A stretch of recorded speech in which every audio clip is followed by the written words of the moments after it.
Oh, okay, perfect. I'll bring it to baseball game tonight. I'm coaching baseball tonight at 6 o'clock. That's fun. Okay. Are you excited for Mother's Day tomorrow? Yeah, I get breakfast in bed. Oh, that's great. That's so exciting.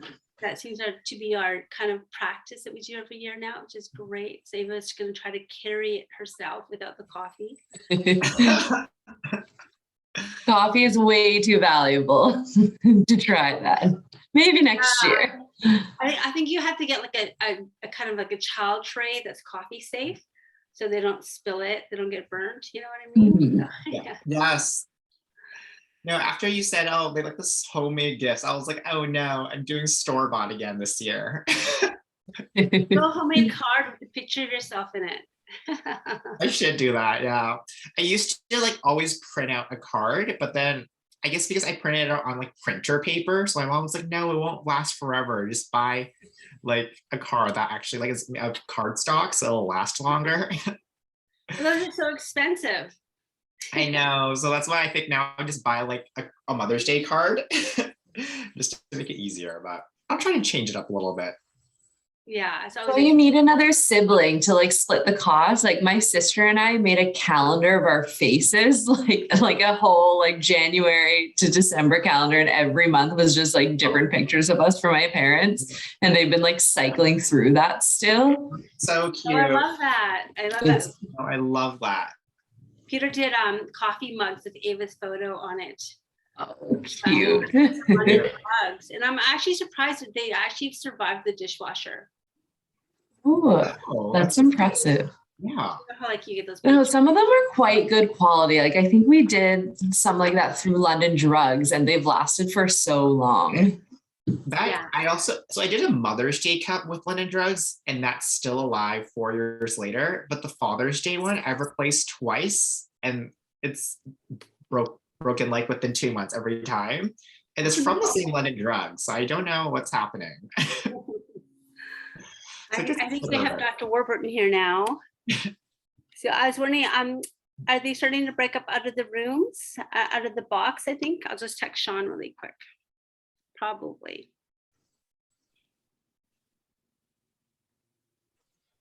I think they're slowly starting to populate the breakout room. So there's still 16 people that are unassigned. So we can give it a couple moments and then we'll get started. Thank you. Thanks, Deanna. Of course. Delon, I went and changed your script. Instead of saying finishing his master's, I got to put completed his master's. So that was very exciting. Thank you. Congratulations. Thank you so much. When is congregation? May 26th. I'll actually have some good news to tell you too, Dr. Miles, but I was going to tell you after the conference because I didn't want it to like. Tell me quickly now. Tell me quickly now. I got into UBC medicine yesterday, like during the conference when I was volunteering. I was going to tell Dr. Phenomenal. Thank you. I just didn't want to take away from the weekend because I know it's a big. Happy dance. Happy dance. Yeah. Thank you. Congratulations. It's phenomenal. Thanks so much. Yeah, it was a very great day yesterday. I'm gonna cry. It's awesome. Thank you. You're gonna be a great doctor. Thank you. Oh no, I changed the slides. All right, and starting on that Guinness, I think we're ready to start. Sounds good. So good afternoon. My name is Vienna and I'm a volunteer with the Indigenous Physical Activity and Cultural Circle. So today I'll be introducing Delon Chan. Delon is a first-generation Chinese immigrant who has grown up on the traditional, ancestral, and unceded territories of the Coast Salish peoples, including the Squamish, Tsleil-Waututh, and Musqueam nations. He just finished his Masters of Kinesiology at the UBC School of Kinesiology under the supervision of Dr. Darren Warburton and Dr. Rosalin Miles, and has worked with the Indigenous Studies in Kinesiology program for the past 4 years as both an undergraduate and graduate student. Today, Delon will be speaking with Dr. Miles on their work measuring the air quality within an Indigenous community and its relationship to holistic health and wellness. He'll present data collected from the air quality monitors placed on Lytton First Nation, a rural First Nations community in British Columbia. From March 2019 to June 2021, data was extracted and analyzed regarding particulate matter, inorganic matter, as well as temperature, pressure, and humidity. Delon will discuss the implications of the findings in regards to the potential effects of unsafe air quality on the safety of engaging in physical activity outdoors, as well as the need for Indigenous-led air quality monitoring and policies. Take it away, Delon. Thank you so much, Vienna. And hello, everyone. It's really great to be here. I hope the conference has been going well for you so far. For me, it's always really exciting to attend this conference and hear from such inspiring speakers. And I actually volunteered for the conference for the first time 4 years ago in 2018, when I first started working with the Indigenous Studies and Kinesiology program under Dr. Rosalin Miles and Dr. Darren Warburton and Dr. Shannon Braden. So it's a very full circle moment for me to be, I guess, presenting now in one of the last days of my graduate degree. But I'm very excited to be presenting with Dr. Rosalin Miles, who's been an amazing mentor for me. And we're going to be talking about measuring the air quality within Indigenous community and its relationship to holistic health and wellness. And before I begin, I'd like to respectfully acknowledge that today I am calling in from the traditional, ancestral, and unceded territories of the Coast Salish peoples, including the Squamish, Tsleil-Waututh, and Musqueam nations. And I know you probably already did earlier in the day, but if you want to share, please feel free to type in the chat which traditional lands you are calling in from today. And I would also like to acknowledge that this research was conducted on the traditional, ancestral, and unceded lands of Lytton First Nation. And I'd like to thank the Indigenous community members for being part of this research and Dr. Rosalin Miles for inviting me to work with her on this project.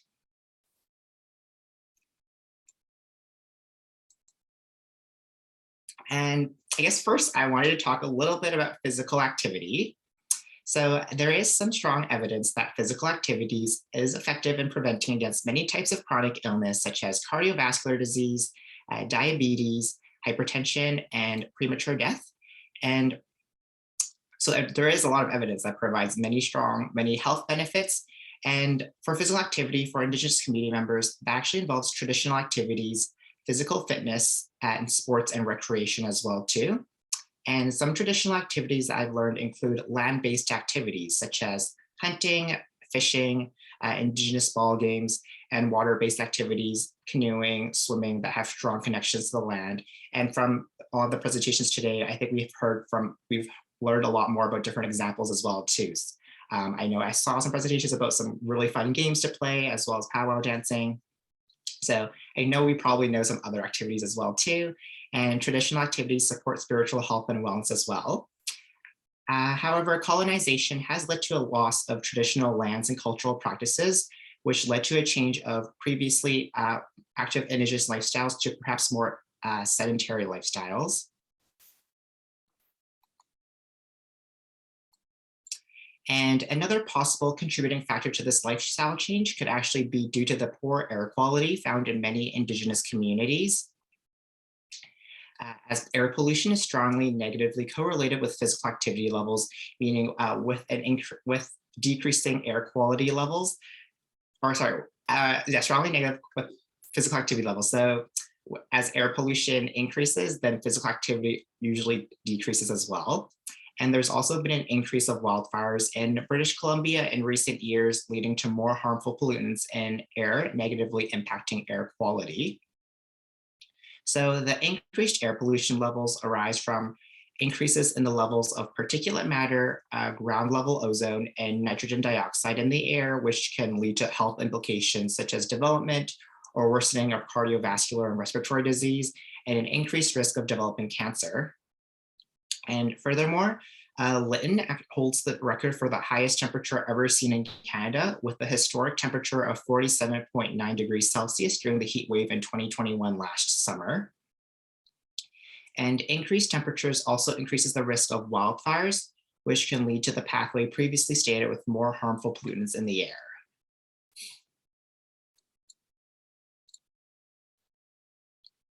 So with the increased risk of air pollution, it's important to have air quality monitors so that communities are aware of the current air quality and know when it is safe to be engaging in physical activity and traditional activities outdoors. And it also allows for communities to be aware of air pollution issues and provide support for decision-making. So in Canada, we have the Air Quality Health Index, the AQHI, which was created by the government of Canada to provide information regarding local air quality and the associated health risks. However, the AQHI is still not available in many areas within Canada, including many rural and remote Indigenous communities. Thus, so there are some limited air quality programs within Indigenous communities. So with the lack of air quality monitoring, the purpose of our study was to install air quality monitors and measure the change in air quality over a 2-year period. And we wanted to determine air quality trends within a rural or remote Indigenous community. And our hypothesis was that the air quality would be negatively impacted over the 2-year period and maybe worse in the summer months when it is the wildfire season. So the air qualities we installed were from the Air Quality Inc. company, and the devices were Wi-Fi enabled. So they had to have a power source, and they also needed to have internet connection in order to measure the air quality and also record it onto the server and upload it onto the website. And the data was uploaded to a map that was publicly available on the Air Quality Inc. website. And the air quality monitors measured particulate matter PM 2.5, PM 10, and PM 1.0, humidity, pressure, temperature, carbon dioxide, and ozone. And the air quality monitors were installed in Lytton First Nation, which is a rural and remote Indigenous community located in British Columbia between the towns of Hope and Cache Creek. And the project was a partnership with Lytton First Nation Chief and Band Council, Tsleil-Waututh Health Department, Stein Valley ílwətaʔ School, which were also the locations of which the 3 air quality monitors were installed in Lytton. And these monitors were installed personally by Dr. Rosalin Miles. And these 3 locations were chosen for specific reasons. So the band office was located between Thompson River and Fraser River within the canyon. And this location typically had greater winds, so the air quality concerns measured here likely would lead to concerns with the rivers as well. And the band office was also responsible for communicating with the Indigenous community members of Lytton First Nation about the air quality safety, and were responsible for the social media pages of Lytton First Nation as well. And Stein Valley ílwətaʔ School was located between the mountain and the rivers and is on a plateau closer to the mountainside. And the air quality monitor in this location supported the science curriculum about collecting data for students to understand the importance of air quality. So it could also support the teaching team to know when it was safe or unsafe for children to be exercising or engaging in physical activity outdoors, as children may be more vulnerable to the effects of air pollution. And Tsleil-Waututh Health Department was located between the band office and Stein Valley ílwətaʔ School. And the data regarding air quality was important here for the patients, as the health center had patients who do suffer from pulmonary disease and are at higher risk of experiencing symptoms from air quality. And the air quality monitors were installed in March 2019, again by Dr. Miles. And Dr. Miles, just checking if there's anything you wanted to add to this. If not, that's okay. I know, it's great. I'm really proud of how you're being able to say ílwətaʔ now. So. Oh, thank you. That was an hour session with Dr. Miles, her teaching the correct pronunciation. That's great. Thank you for that. And so the data was extracted from all 3 air quality monitors in June 2021. So I extracted that data with my colleague Ryan Chan, and the dates measured were from April 2019 to June 2021. However, as we were going through the data, we noticed that there were some large gaps in the data from a few weeks for some monitors to a few months. And we had a conversation with Dr. Miles about this, and we learned that it may be due to power outages, as there were instances where the power was out for 6 days to 2 weeks. And during wildfires, we learned that BC Hydro also turns off all of the power, as live wires during a wildfire is a safety hazard. And so that being said, and because of spatial variability can impact and skew the data, we analyzed the data from the health center specifically, as that data set was the most complete and continuous during the 2-year period. And I'm going to talk a little bit more about, I guess, the statistics if you're interested in that. But a Pearson's R test was done to calculate the correlations between the variables for particulate matter 1.0, 2.5, and 10, ozone, carbon dioxide, humidity, temperature, and pressure. And the monthly averages were then calculated from the data set, and a paired samples t-test was done to compare data from year 1, which we said was April 2019 to March 2020, to year 2, which was April 2020 to March 2021. And this is what we found. So this is what we found for the year-round data. So we took all of the data from the 2-year periods, and we found that there was a statistically significant positive relationship found between all 3 particulate matter types with a p-value of less than 0.001, meaning that it was likely a significant data and not due to chance. So ozone was significantly positively related with PM 1.0, humidity, and pressure as well. And ozone was found to be negatively related with carbon dioxide and temperature. And let me just see if I can get a pointer so I can show you what I'm talking about here. So here, if you can see this part here, so when you see the double asterisk, that just means it's a p-value of 0.001. So we're saying that this likely wasn't due to chance and there was a strong relationship between these variables. And then this is the table saying ozone here is also correlated to PM 1.0, as I stated. And this one, when you see a p-value of 0.05, I guess it's still significant data, but perhaps the relationship, it's still a significant data, to put it simply, I guess.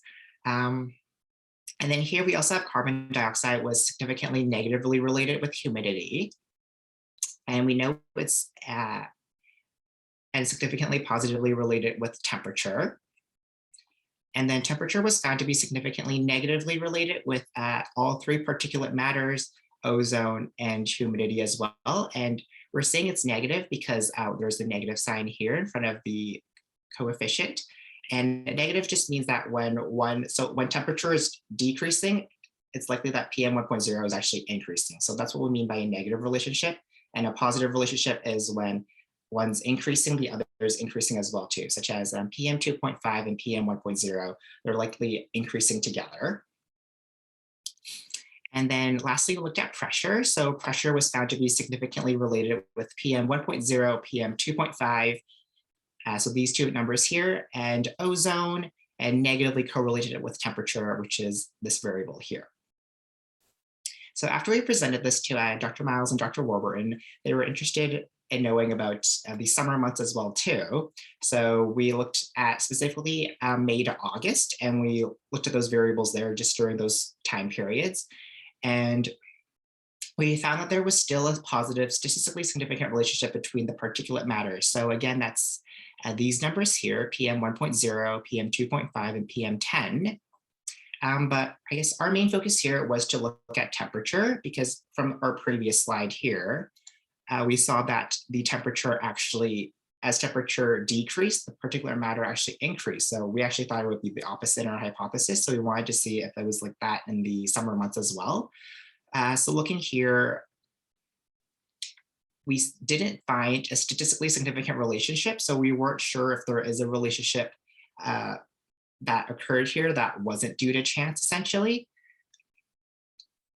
However, but then there was a statistically significant relationship for ozone. So we found that as temperature decreased, ozone actually increased, and it was statistically significant. So that was likely not due to chance.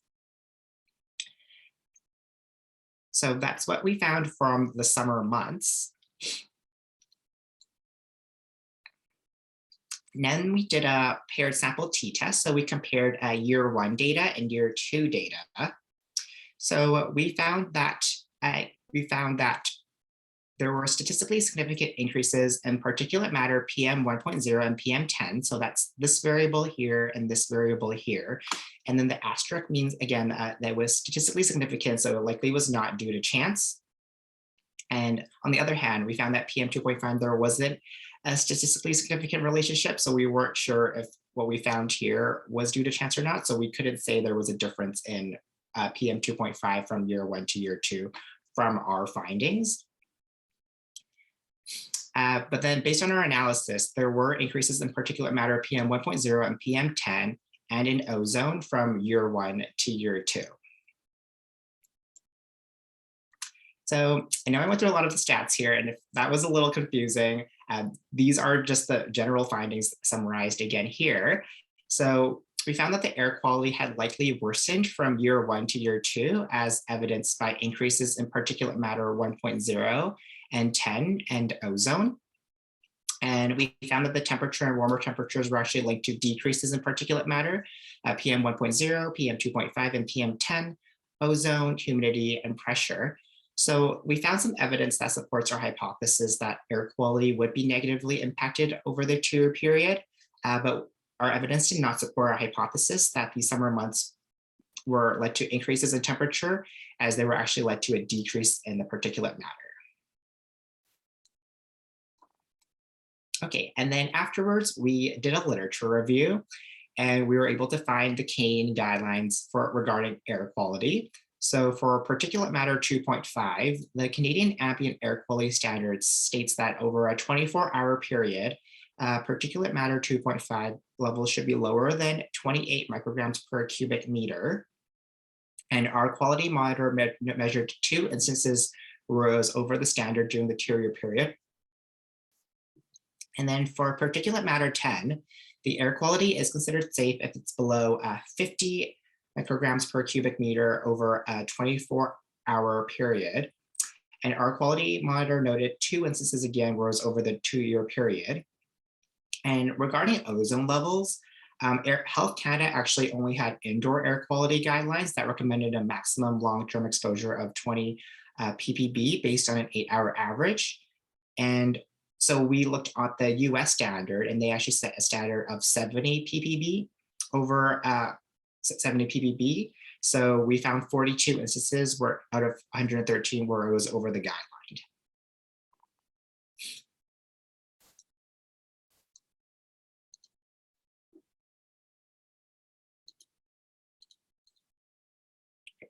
So as we noted that there were statistically significant increases from year 1 to year 2 for ozone and particulate matter, we want to know what are the negative impacts of these 2 air pollutants.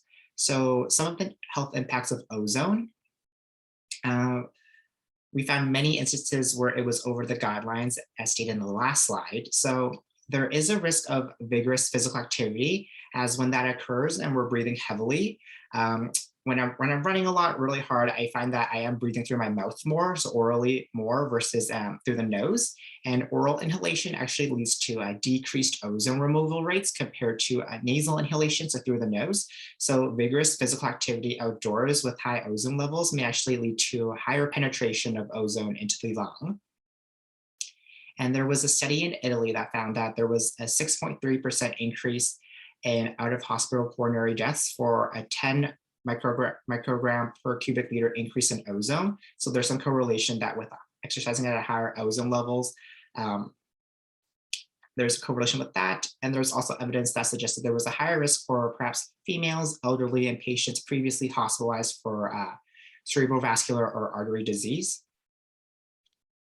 And how that occurs is ozone can impact signaling pathways, leading to cellular injury and altered cell signaling in the respiratory tract, and it can also lead to an inflammatory cascade. And now regarding particulate matter, which are PM 1.0, so particles less than 1.0 micrometers in diameter, PM 2.5, particles less than 2.5 micrometers in diameter, and PM 10, which is particles less than 10 micrometers. And HealthLink BC stated that both short and long-term exposures to particulate matter can lead to a worsening heart and lung disease. It can also cause premature, which is early death, particularly among people who have a higher risk of being affected by particle pollution. And those most likely to be affected by particle pollution include children, older adults, those with heart or lung disease, such as asthma or chronic obstructive pulmonary disease, otherwise known as COPD. And according to Health Canada, exposures to PM 2.5 can negatively impact the heart and lungs and can lead to health issues such as asthma symptoms, chronic bronchitis, and heart attacks. And exposure to PM 2.5 is also linked to increased emergency room visits and hospitalization for respiratory and cardiovascular problems, and vulnerable population groups such as children, and those with pre-existing cardiovascular and respiratory disease may be more sensitive to these effects as well.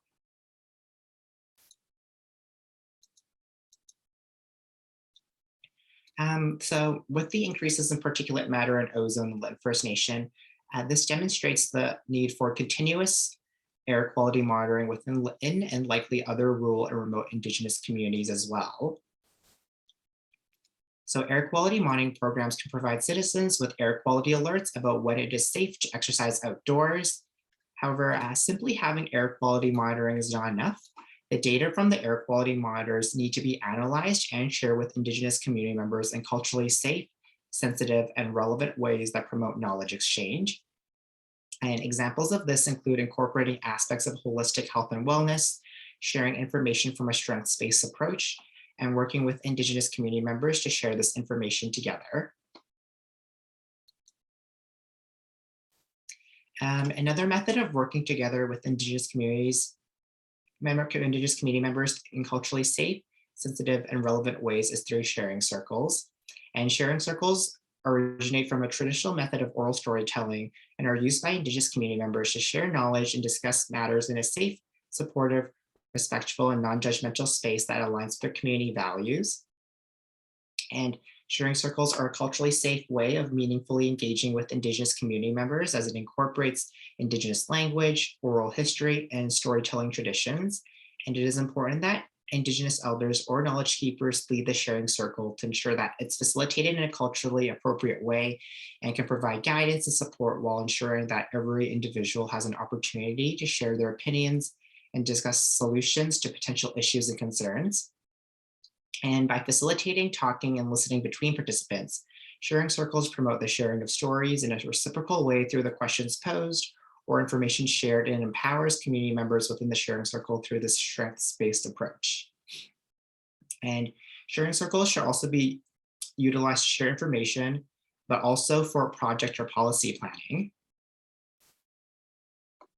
So for example, a more bottoms-up approach may be necessary when designing future policies regarding Indigenous health. To ensure that interactions are collaborative and are not tokenistic, the methods used to engage with Indigenous community members must reflect an Indigenous approach to ensure that it is a culturally safe space for all members to engage in meaningful dialogue. And Indigenous peoples must be engaged from the beginning of policymaking through co-creation activities all the way to the end in culturally safe, sensitive, and relevant ways that prevent tokenistic interactions. And policies must empower Indigenous communities so that Indigenous leadership maintains control over the traditional territory.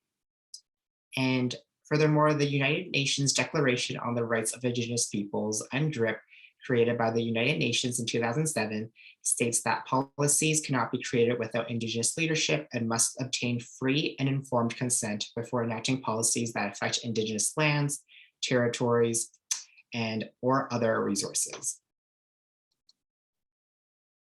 So to summarize this presentation, Indigenous community members often engage in traditional activities that may negatively impact their health if exposed to poor air quality. So our findings from the studies supported our hypothesis that the air quality had been negatively impacted over the 2-year period, but temperature was found to be negatively correlated with particulate matter and ozone. So our findings demonstrate the importance of increased air quality monitoring within Indigenous and rural communities and for culturally safe, sensitive, and relevant ways of knowledge translation.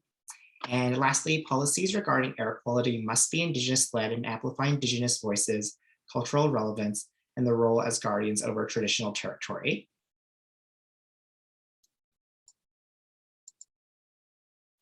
And the acknowledgements, I would just wanted to thank Lytton First Nation Chief and Band Council, Tecumseh Health Department, Stallion Valley Ílwətaʔ School for their partnership and for learning about the impacts of air quality together, the Air Quality Aid Company for their support with the air quality monitors, Environment and Climate Change Canada for funding this project, Dr. Darren Warburton and Dr. Rosalin Miles for overseeing this project and for their mentorship, teachings, and inspiring me throughout my degree in the project, and Dr. Shannon Braden, Kai Kaufman, and Sean Hanna, again, for their guidance support with this project.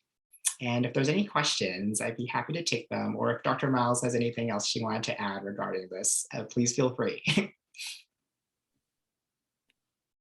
Thank you, Delon, for your wonderful presentation. And I'd like to open up the floor.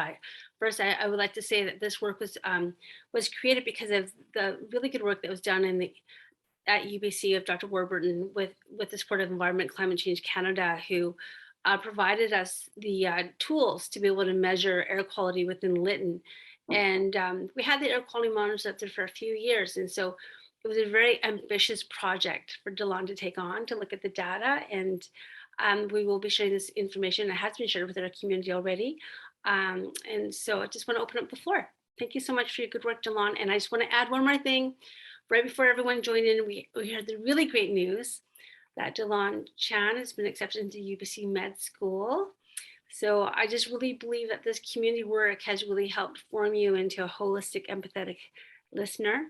And I just really look forward to your career and building on the work you've done here. So Sďwx, thank you. Any questions for Delon Chan or myself? I can start us off. I have a couple of questions. If you could go back, would you add in anything throughout your research process? Would you go back and change anything or make any additions? I know the past couple of years with research, it's been a little bit more difficult with COVID and we've gone through lots of changes. So if you could like restart the project over, where would you go? That's a really great question, Vienna. Thank you. I think I would have really liked to be part of, I guess, the project from the very beginning too. I think I would have liked to learn from Dr. Miles and attend the sharing circles that she conducted and be part of that initial co-creation planning process. I think that would have been a really great learning opportunity. I think that would have been one aspect I would like to be a part of. And then I think also perhaps checking with the air quality monitoring more throughout the 2-year period. I think that it would have been really nice to perhaps notice when the data points were not collecting data and seeing if there was anything I guess we could do from our end, or talking to the air quality aid company to see if there was any troubleshooting we can do from our end, just so we could get perhaps a more continuous set of data.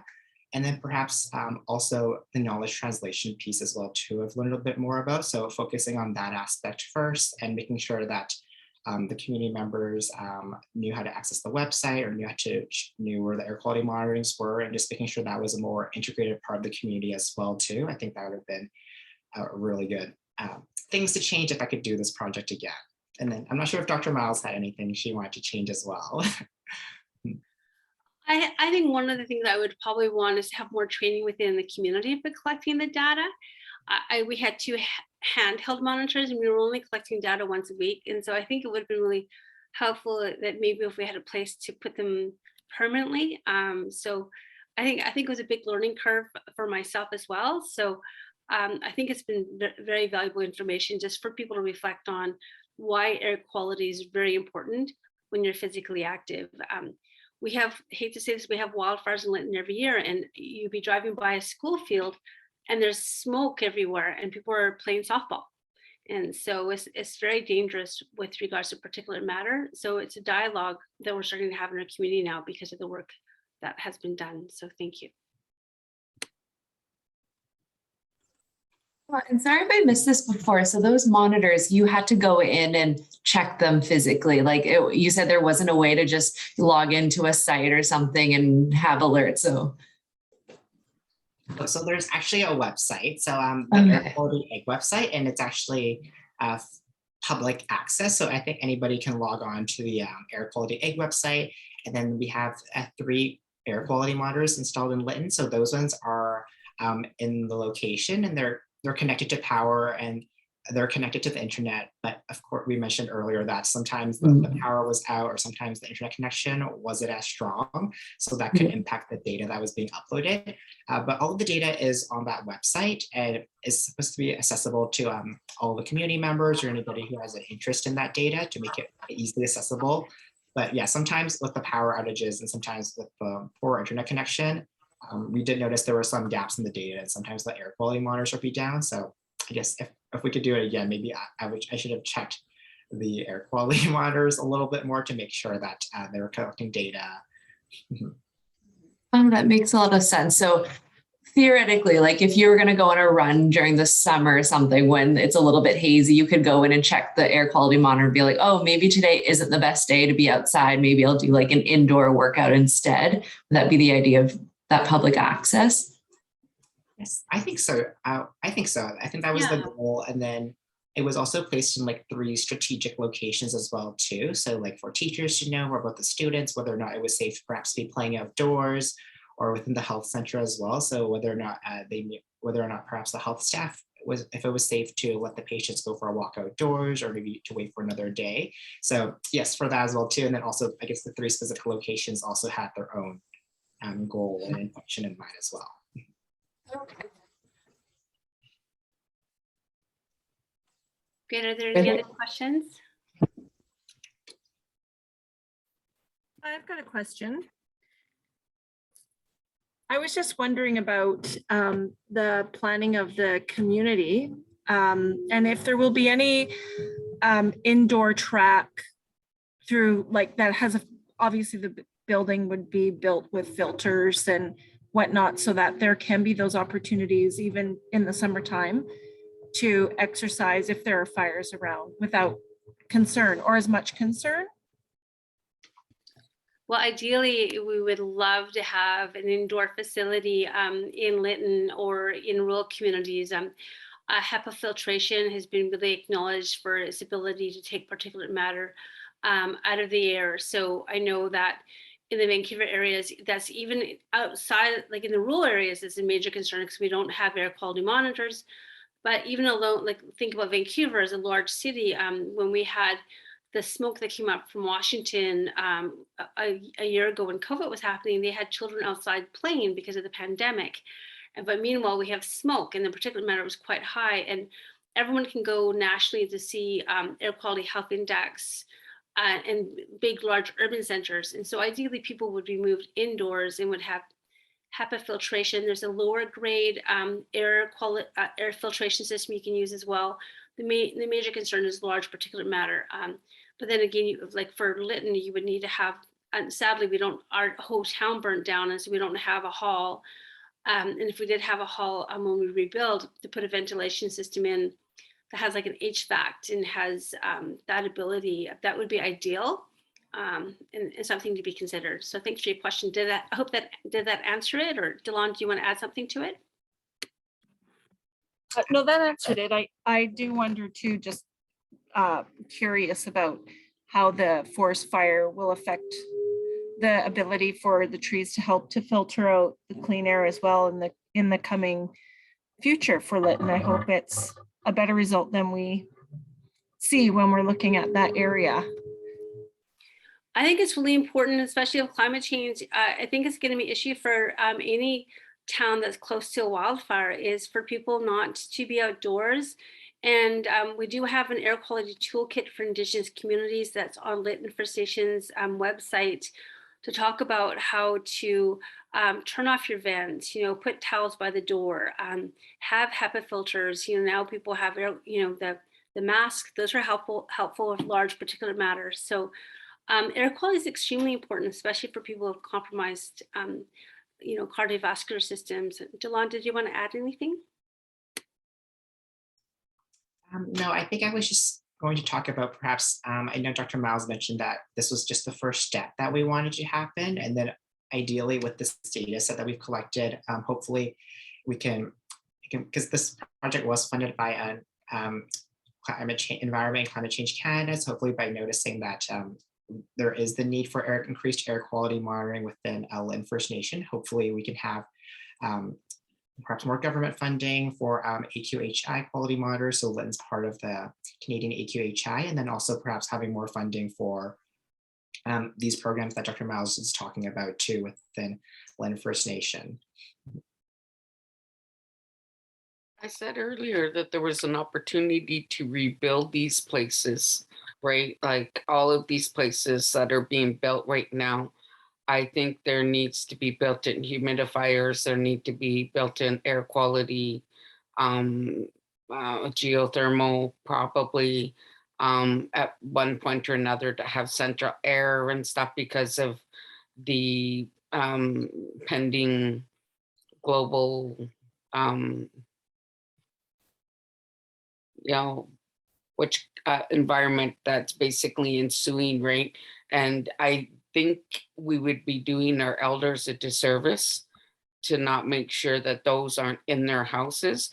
I've been campaigning here in Kamloops for a couple of years in order to get central air or built-in geothermal in all of our elders' homes, because a lot of our elders are living in homes that were built in the 1980s with no thought to what was coming down the pipeline.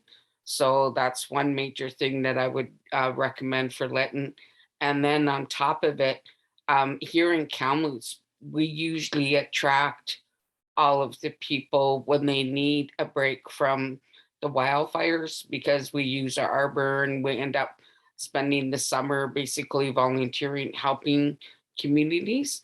But what most people don't realize is the interior doesn't have a chief medical officer to turn around and actually help things like air quality in the interior.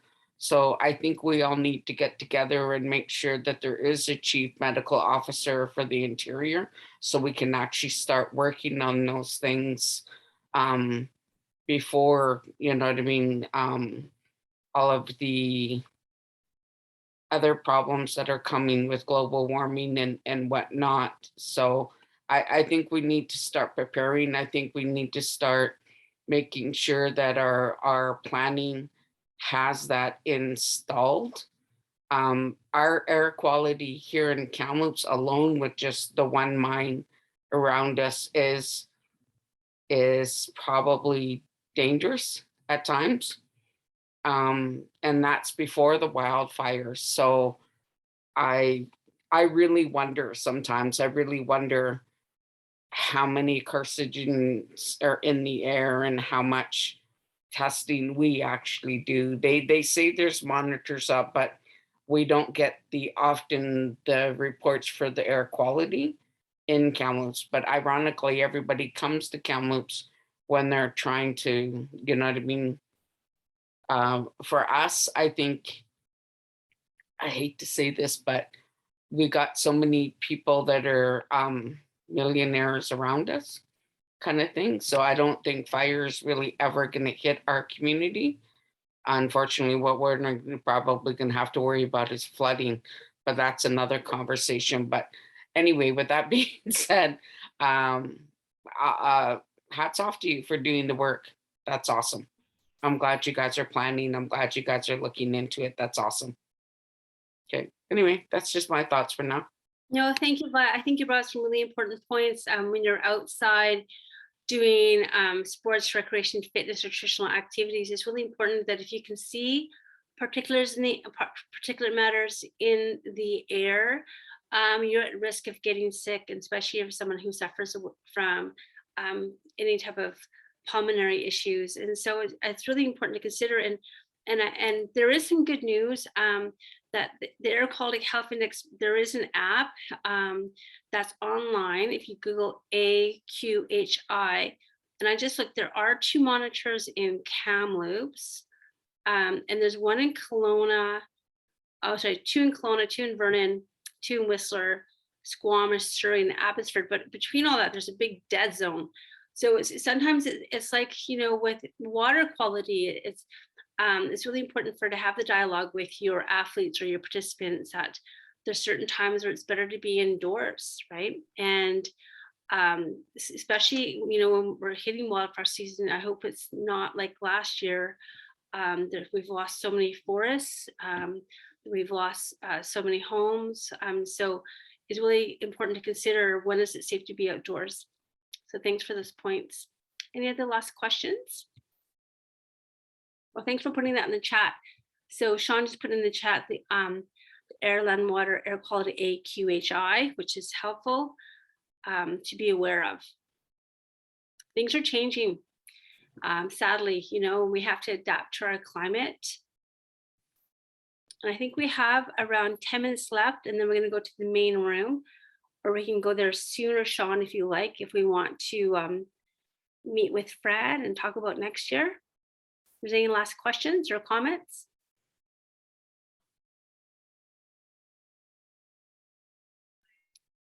I believe one of the presentations may go a little bit longer than 3 o'clock. We had some technical issues, but if everyone could join the main room here.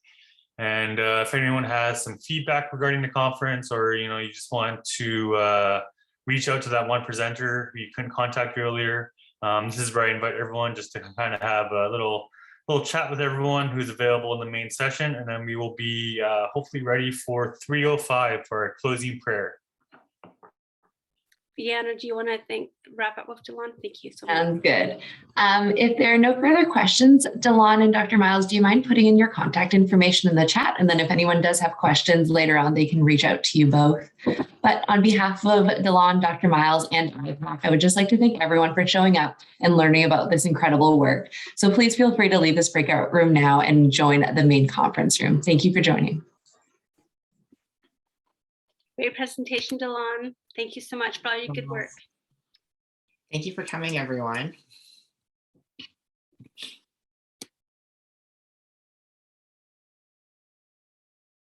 We're gonna have a fireside chat in the other room. Lovely. Just gonna hang out. That'll be great. So,